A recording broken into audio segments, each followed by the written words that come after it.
Good morning प्यारे बच्चों, कैसे हैं आप लोग। आशा करता हूँ कि आप लोग अच्छे होंगे।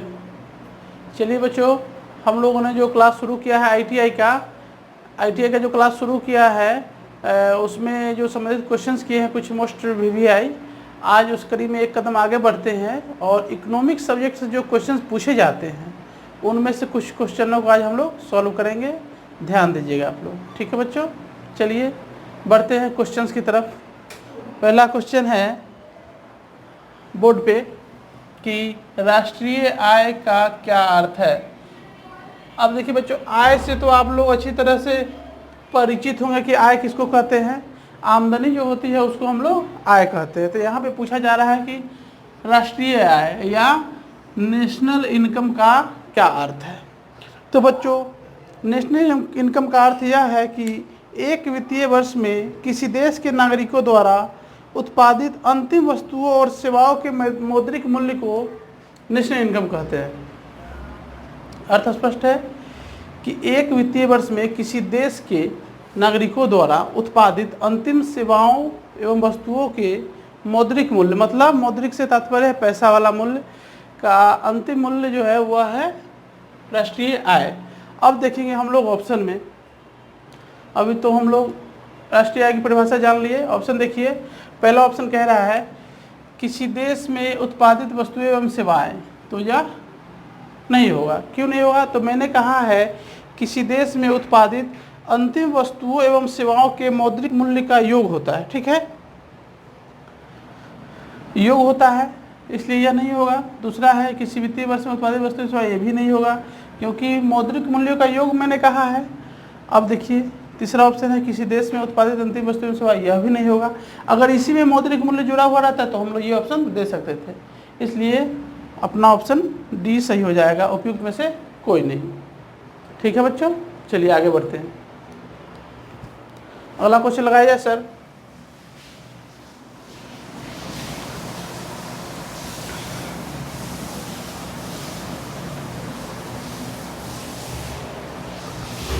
अगला क्वेश्चन है, देखिए बच्चों, निम्न में से किस राज्य में औसत प्रति व्यक्ति आय सर्वाधिक है। अब देखिए फिर आय पे आ गए हम लोग, आय पे आ गए। तो आय क्या होता है पता है आप लोगों को, अच्छे तरीके से पता है। अब देखिए इसमें एक टर्म है प्रति व्यक्ति आय, इसको इंग्लिश में कहते हैं पर कैपिटा इनकम, ठीक है, पर कैपिटा इनकम। तो जो ऑप्शन है इसमें से प्रति व्यक्ति आय सर्वाधिक है दिल्ली का। दिल्ली, जैसा कि हम लोगों को पता है कि राष्ट्रीय राजधानी क्षेत्र है दिल्ली, भारत की राजधानी है दिल्ली, ठीक है बच्चों। अब देखिए हम लोग यह जानेंगे ये टर्म जो है प्रति व्यक्ति आय का निर्धारण कैसे होता है। तो प्रति व्यक्ति आय का निर्धारण होता है कि देश के कुल इनकम, जो कुल इनकम है, ग्रॉस नेशनल इनकम, इस कुल इनकम को उस वित्तीय वर्ष के मध्यावधि से तात्पर्य है कि मध्य अवधि मतलब 12 महीने का महीना होता है, ठीक है। तो जो मध्य में महीना पड़ेगा उस महीने के 1 तारीख से की जो जनसंख्या होती है उससे डिवाइड करते हैं, ठीक है। तो मान लीजिए 12 महीने का महीना है तो जुलाई,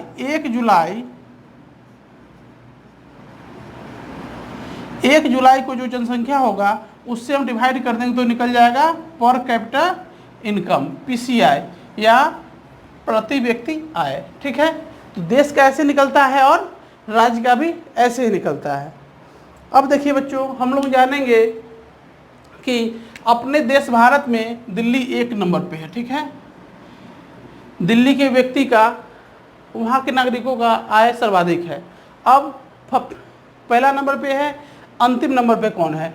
तो लास्ट नंबर पर है बिहार। अपने देश में बिहार ऐसा राज्य है जहाँ का प्रति व्यक्ति आय सबसे कम है, निम्न है।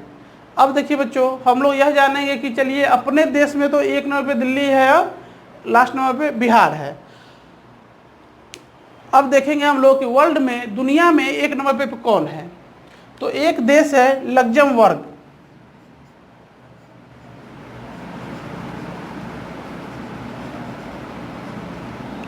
लग्जमबर्ग देश है जो 1 नंबर पे है, फर्स्ट रैंक पे है।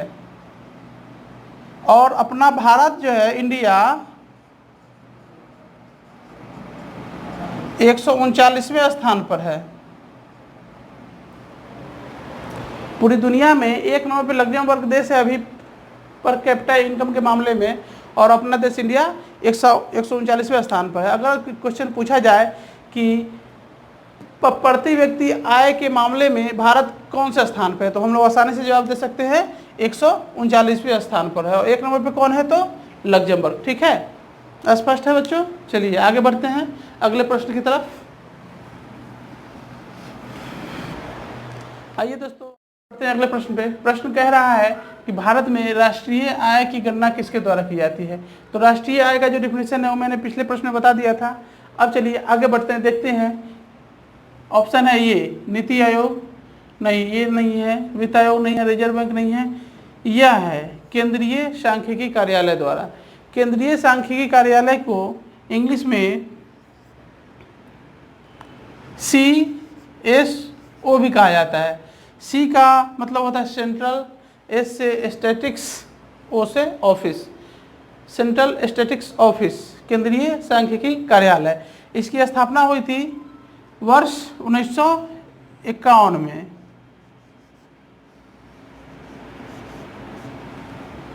सेकेंड मई को।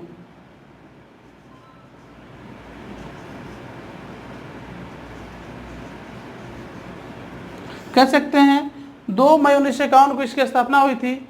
मुख्यालय है इसका नई दिल्ली में।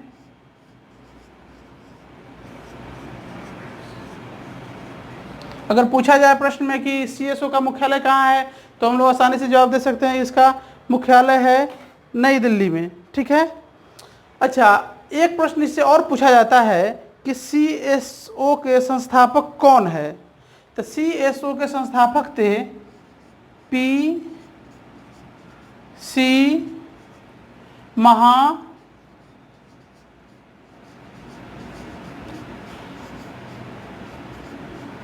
महालनोबिस। ठीक है, CSO के संस्थापक थे महालनोबिस, सॉरी नोबिस होगा, महालनोबिस। ठीक है, अगर प्रश्न पूछा जा सकता है तो हम लोग ये भी जवाब दे सकते हैं। देखिए एक प्रश्न से कितने रिलेटेड है, आप इसे भी याद रखिएगा। ठीक है, यह नहीं दिख रहा है इसलिए हम इस तरफ लिख देते हैं कि CSO के संस्थापक कौन थे, तो PC महालनोबिस।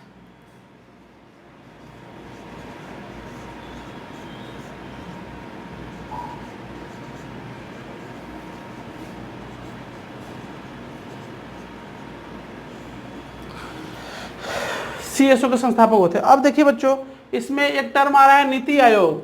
तो नीति आयोग के बारे में आप लोग जानते हैं कि योजना आयोग की जगह पर नीति आयोग का गठन किया गया है। इसका गठन किया गया था 1 जनवरी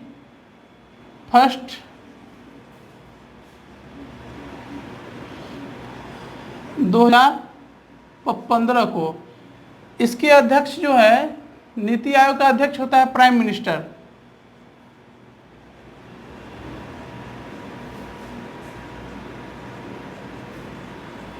नीति आयोग का अध्यक्ष होता है प्राइम मिनिस्टर। अभी वर्तमान में हमारे प्राइम मिनिस्टर कौन है, नरेंद्र मोदी। ठीक है, तो कह सकते हैं कि चेयरमैन कौन है, तो श्री नरेंद्र मोदी।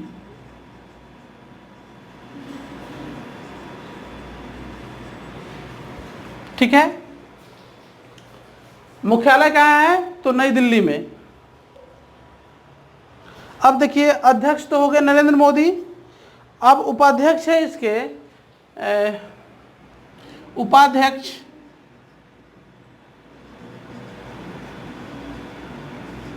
राजीव कुमार।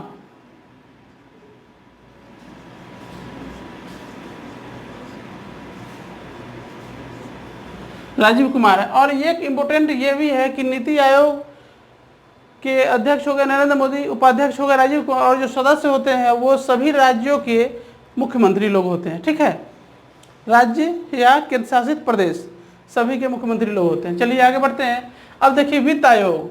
वित्त आयोग क्या है। वित्त आयोग का गठन हुआ था 1951 में, और इसका कार्यकाल होता है 5 साल का। इसका गठन हुआ था 1951 में। इसका कार्यकाल होता है 5 साल का। ये ऊपर का टर्म आप लोग नोट कर लीजिएगा।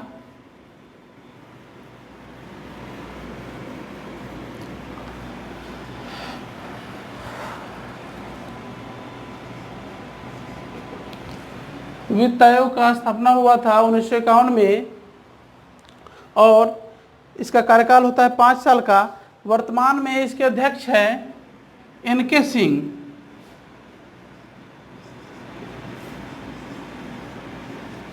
वर्तमान में वित्त आयोग अध्यक्ष है एन.के. सिंह, नवल किशोर सिंह। दोस्तों आप लोग इसे नोट डाउन जरूर करते जाइएगा ताकि एग्जाम के व्यू से आप लोगों को याद रहे। अब देखिए नेक्स्ट टर्म है reserve bank of India. Reserve bank of India के नाम से आप लोग अच्छी तरह से परिचित होंगे क्योंकि जितने भी नोट है सब पे रिजर्व बैंक ऑफ इंडिया का ही नाम रहता है। नेक्स्ट टर्म है रिजर्व बैंक ऑफ इंडिया, तो इसके नाम से आप लोग भली भांति परिचित होंगे क्योंकि जितने भी नोट है सब पर रिजर्व बैंक ऑफ इंडिया का ही नाम रहता है। रिजर्व बैंक ऑफ इंडिया को बैंकों का बैंक भी कहा जाता है। ठीक है, रिजर्व बैंक ऑफ इंडिया को बैंकों का बैंक कहा जाता है क्योंकि सभी बैंक, भारत में जितने भी बैंक है सभी का नियंत्रण इसी के पास होता है। अब बच्चों जानेंगे हम रिजर्व बैंक ऑफ इंडिया के बारे में कि रिजर्व बैंक ऑफ इंडिया का स्थापना कब हुआ था, कहाँ हुआ था। तो रिजर्व बैंक ऑफ इंडिया का स्थापना हुआ था 1 अप्रैल 1935 को। 1 अप्रैल 1935 स्थापना हुआ था 1 अप्रैल 1935 को। इसका मुख्यालय कहाँ है? मुंबई में। मुंबई, महाराष्ट्र।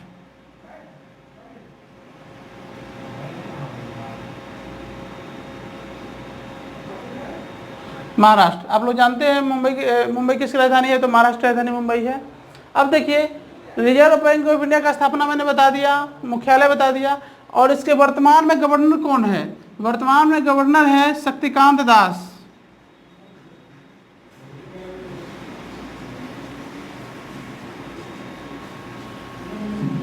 यह भी पूछता है प्रश्न में कि रिजर्व बैंक ऑफ इंडिया का गवर्नर कौन है। ठीक है बच्चों, चलिए स्पष्ट है, सभी जानकारी इसमें मैंने दे दिया। चलिए आगे बढ़ते हैं। इसको आप लोग नोट डाउन जरूर करते हुए जाइएगा।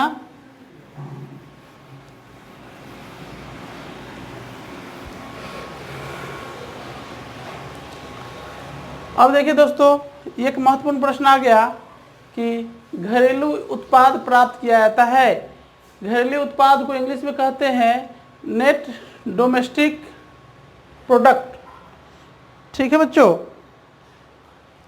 Net domestic product. तो घरेलू उत्पाद प्राप्त किया जाता है सकल राष्ट्रीय उत्पाद में मूल्यह्रास घटाकर। सकल राष्ट्रीय उत्पाद को इंग्लिश में हम लोग कहते हैं जीडीपी। ठीक है, इसे क्या कहते हैं? GDP minus depreciation. इसको घटा करके क्या प्राप्त किया जाता है? एनडीपी।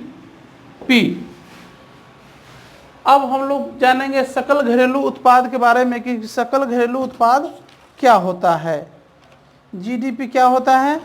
जैसा कि हम लोगों ने पढ़ा था पहले राष्ट्रीय आय के बारे में, उसी प्रकार होता है जीडीपी भी। एक वित्तीय वर्ष में किसी देश की घरेलू सीमाओं के अंदर उत्पादित सभी वस्तुओं और सेवाओं का अंतिम मौद्रिक मूल्य उस देश का घरेलू उत्पाद कहलाता है। ठीक है, स्पष्ट है। किसी देश के सीमा के अंदर में उत्पादित सभी वस्तुओं और सेवाओं के अंतिम मौद्रिक मूल्य को क्या कहा जाता है? सकल घरेलू उत्पाद। अब देखिए हमें क्या प्राप्त करना है? शुद्ध घरेलू उत्पाद। इसलिए एनडीपी प्राप्त करने के लिए क्या करेंगे? सकल घरेलू राष्ट्रीय उत्पाद में से मूल्यह्रास को घटा देंगे। ठीक है, नेट निकल जाएगा।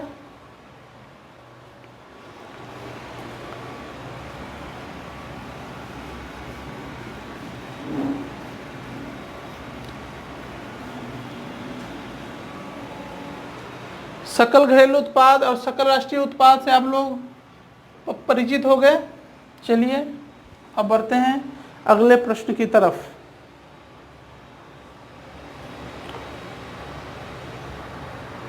अगला प्रश्न कह रहा है कि भारत में राष्ट्रीय आय को मापने के लिए प्रयोग किया जाने वाला आधार वर्ष कौन सा है? आधार वर्ष कौन सा है राष्ट्रीय आय मापने के लिए? देखिए ऑप्शन है 2001, 2002, 2011, 12, 2005, 7। तो आधार वर्ष माना गया है 2011-12 को। 11-12 को CSO, जैसा कि मैंने पहले बताया था कि सेंट्रल स्टैटिस्टिक्स ऑफिस जो होता है वही निर्धारण करता है इसका। ठीक है, स्पष्ट है बच्चों? अगर क्वेश्चन पूछता है तो आप लोग जवाब दे सकते हैं इसके माध्यम से। राष्ट्रीय आय को मापने के लिए आधार वर्ष कौन सा है? तो 2011-12। चलिए आगे बढ़ते हैं।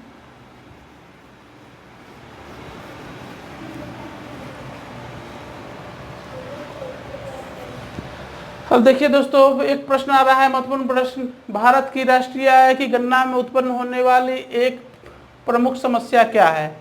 तो राष्ट्रीय आय कैसे निकाला जाता है यह तो मैंने बता ही दिया आपको कि राष्ट्रीय आय की क्या परिभाषा होती है। अब इसकी गणना में महत्वपूर्ण समस्या क्या है? इसकी गणना में महत्वपूर्ण समस्या क्या है? ऑप्शन है अल्प रोजगार, मुद्रास्फीति, असंगठित क्षेत्र, उपयुक्त में से कोई नहीं। तो इसकी प्रमुख समस्या है असंगठित क्षेत्र। असंगठित क्षेत्र का अर्थ है वैसा क्षेत्र जिस क्षेत्र में लोग मजदूरी करते हैं या अपना जीवन यापन करते हैं, उसका कोई गठन नहीं हो, उसका कोई रिकॉर्ड नहीं हो। ठीक है, तो उसको हम क्या कहते हैं? असंगठित क्षेत्र में। अब देखिए दोस्तों, भारतीय अर्थव्यवस्था में 3 प्रकार के क्षेत्र है। पहला है प्राथमिक क्षेत्र।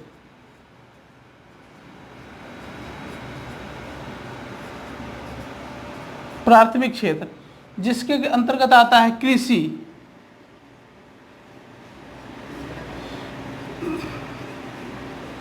पशुपालन,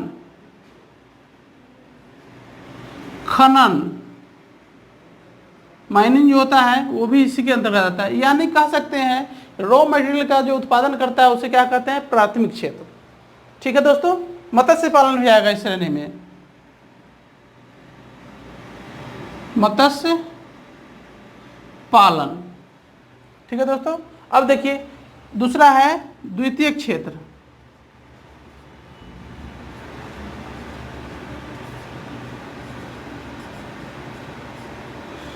द्वितीयक क्षेत्र के अंतर्गत आता है उद्योग या विनिर्माण कह सकते हैं उसको हम। मतलब जो प्राथमिक क्षेत्र से जो वस्तुएं प्राप्त होती है उसको कन्वर्ट करने में जो उपयोग होता है उसको विनिर्माण कहते हैं। उद्योग कह सकते हैं उसे हम, या विनिर्माण भी कह सकते हैं। तीसरा क्षेत्र आता है सेवा क्षेत्र। तृतीय क्षेत्र के अंतर्गत आता है सेवा क्षेत्र। सेवा क्षेत्र के अंदर आता है मनोरंजन, खेल,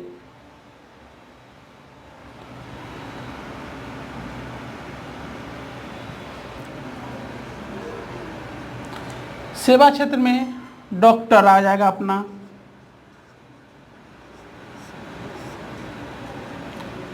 मनोरंजन, जो फिल्म सामग्री का जो निर्माण होता है वो सभी सेवा क्षेत्र के अंतर्गत आ जाएगा, या तृतीय क्षेत्र कह सकते हैं उसको हम लोग। और भी बहुत सारी बातें हैं इसमें, बैंकिंग है, बैंकिंग हो जाएगा, सॉफ्टवेयर कंपनियां, इत्यादि। ठीक है, चलिए दोस्तों आगे बढ़ते हैं। अच्छा, एक चीज इंपोर्टेंट मैं और बता दूं असंगठित क्षेत्र के बारे में। भारत में जो कुल जनसंख्या है उसका 86% भाग असंगठित क्षेत्र के अंतर्गत काम करता है। असंगठित क्षेत्र के अंतर्गत काम करता है कितना जनसंख्या? 86%। कृषि कार्य में जो लोग लगे हुए हैं, जो मजदूर लगे हुए हैं, उनका कोई गणना कहीं पे नहीं होता है। ठीक है, तो वह सभी जो है असंगठित क्षेत्र के अंतर्गत आते हैं। चलिए आगे बढ़ते हैं।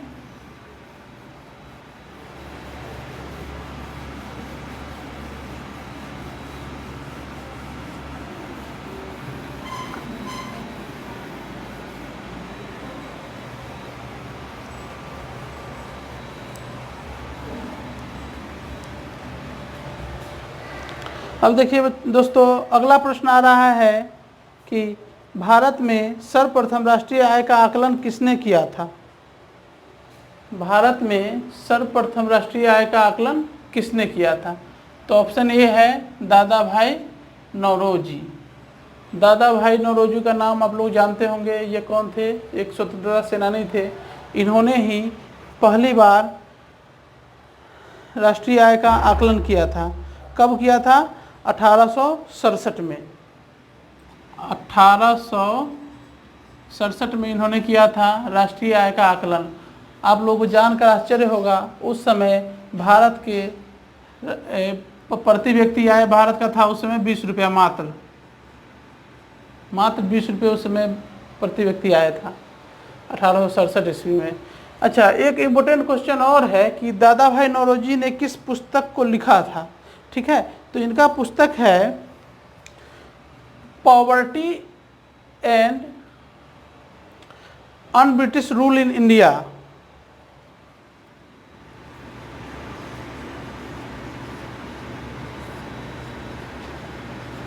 पॉवर्टी एंड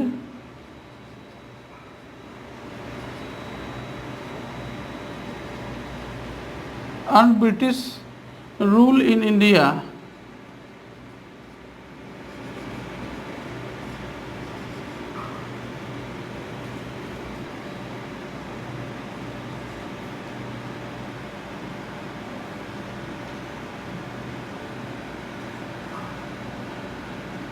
ओके तो सर पहुँच कीजिए। इंडिया में क्या होता है?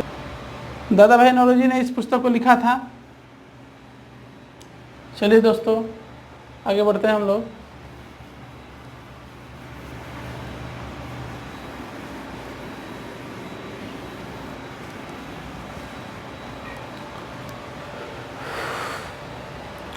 अब देखिए दोस्तों, प्रश्न आ रहा है राष्ट्रीय आय में वृद्धि के साथ साथ अर्थव्यवस्था पर क्या प्रभाव पड़ता है? राष्ट्रीय आय में वृद्धि के साथ साथ ऑप्शन है प्राथमिक क्षेत्र का अंश बढ़ता जाता है, यह नहीं होगा। द्वितीयक क्षेत्र का अंश कम होता जाता है, यह भी नहीं होगा। सेवा क्षेत्र का अंश बढ़ता जाता है, बिल्कुल यही होगा। राष्ट्रीय आय में जब वृद्धि होती है क्या होता है? राष्ट्रीय आय में वृद्धि होती है तब होता है कि सेवा क्षेत्र का अंश बढ़ता चला जाता है। तो मैंने आपको बता दिया था कि प्राथमिक क्षेत्र में कौन कौन से क्षेत्र आते हैं? कृषि, मत्स्य पालन, पशुपालन, ये सब आते हैं प्राथमिक क्षेत्र में। द्वितीय क्षेत्र के अंतर्गत क्या आता है? तो विनिर्माण आता है, उद्योग आता है। उद्योग, विनिर्माण तो मैंने वहाँ पे बता दिया था, यहाँ पे उद्योग भी बता दे रहा हूँ। ठीक है, उद्योग मतलब जो भी रॉ मटेरियल होता है, उस जो तैयार माल करते हैं, वो आता है द्वितीय क्षेत्र के अंतर्गत। ठीक है दोस्तों, सेवा क्षेत्र के अंतर्गत तो मैंने बता ही दिया था आपको क्या क्या आता है। बैंकिंग हो गया, मनोरंजन हो गया, खेल हो गया, सॉफ्टवेयर कंपनियां जितने भी हैं सब सेवा क्षेत्र के अंतर्गत आता है। तो राष्ट्रीय आय जैसे जैसे बढ़ता है वैसे वैसे सेवा क्षेत्र का अंश भी बढ़ता चला जाता है। ठीक है दोस्तों, चलिए आगे बढ़ते हैं। अब प्रश्न कह रहा है कि लेखांकन वर्ष के दौरान किसी देश के घरेलू क्षेत्र में उत्पादित सभी वस्तुओं और सेवाओं का मूल्य कहा जाता है। लेखांकन वर्ष के दौरान किसी देश के घरेलू क्षेत्र में उत्पादित सभी वस्तुओं और सेवाओं का मूल्य क्या कहा जाता है? मैंने शुरू में इसका डिफिनेशन दिया था कि उसे कहते हैं जीडीपी, सकल घरेलू उत्पाद। ठीक है, क्यों?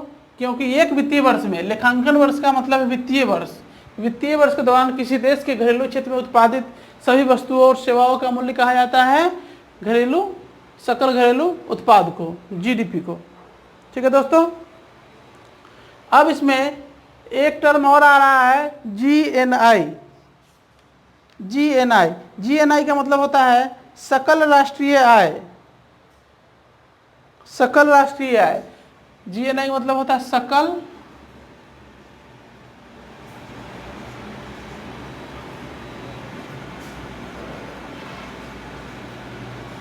राष्ट्रीय आय। इसका निर्धारण कैसे होता है? सकल राष्ट्रीय आय उस आय को कहते हैं जो किसी देश के नागरिकों का सकल घरेलू एवं विदेशी आउटपुट सकल राष्ट्रीय आय कहलाता है। घरेलू और विदेशी, घर में जो देश के भौगोलिक सीमा के अंतर्गत जो कार्य करता है, जो उत्पादन होता है, उससे जो पैसे आते हैं, और बाहर से जो कमा के भेजता है वो सारा आ जाएगा जीएनआई के अंतर्गत। ठीक है, जीडीपी को हम लोग जानते हैं अच्छे तरीके से। अब एनएनपी क्या है? एनएनपी हो गया नेट नेशनल प्रोडक्ट। ठीक है, जो सकल राष्ट्रीय आय है उसमें से एनएनपी का मतलब मैंने बताया था कि नेट नेशनल प्रोडक्ट। एनएनपी का फुल फॉर्म होता है नेट नेशनल प्रोडक्ट। हम लोग इसको कह सकते हैं हिंदी में शुद्ध राष्ट्रीय उत्पाद। ठीक है दोस्तों, अब हम जानेंगे कि एनएनपी का गणना कैसे किया जाता है। तो एनएनपी का गणना किया जाता है सकल राष्ट्रीय उत्पाद में से मूल्यह्रास को घटा करके। सकल राष्ट्रीय उत्पाद में से मूल्यह्रास को घटा देते हैं। जीएनपी में देखिए, ग्रॉस नेशनल प्रोडक्ट में से डिप्रिसिएशन को घटा देंगे तो क्या हो जाएगा? अपना आ जाएगा एनएनपी। जीएनपी का फुल फॉर्म होता है ग्रॉस नेशनल प्रोडक्ट। सकल राष्ट्रीय उत्पाद में से डिप्रिसिएशन घटाएंगे तो क्या आ जाएगा? एनएनपी। इस प्रकार के प्रश्न भी पूछे जाते हैं। चलिए दोस्तों, सकल राष्ट्रीय उत्पाद से हम लोग परिचित हैं। आगे बढ़ते हैं अगले प्रश्न की ओर।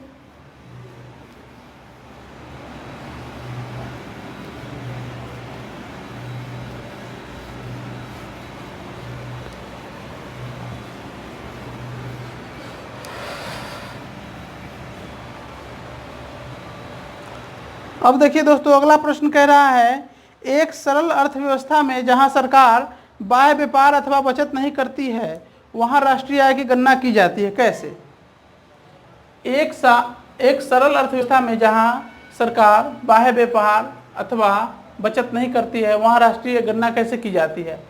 अब देखिए क्या कह रहा है कि वहां सरकार न व्यापार करता है न बचत करता है, तो राष्ट्रीय आय की गणना कैसे होगी? तो वहां पे सभी से होगा, व्यय विधि से भी होगा, आय विधि से भी होगा, उत्पादन विधि से होगा। ठीक है, इसलिए हम ऑप्शन डी मारेंगे, उपयुक्त सभी से।